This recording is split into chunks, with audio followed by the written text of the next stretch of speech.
আজকে রয়েছি মানিকগঞ্জ সাটুরিয়া তিল্লি ইউনিয়ন এবং তিল্লি গ্রাম।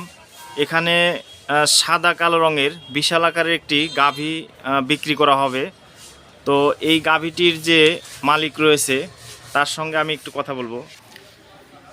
তো ভাই, গাভী কি বিক্রি করবেন? বিক্রি করুম। ও আচ্ছা, এত সুন্দর গাভী বিক্রি করবেন? ও আচ্ছা আচ্ছা, আপনি গরু কেনা বেচার কাজই করেন? হ্যাঁ, কেনা বেচার কাজই করি। তো আপনার এই গাভীটি মানে কত হলে ছাড়বেন? আমি 295 রাইট দিয়ে দিছি। ও আচ্ছা আচ্ছা, মানে গাভীও তো ইনশাল্লাহ খুবই সুন্দর, খুব সুটান দেহর গাভী।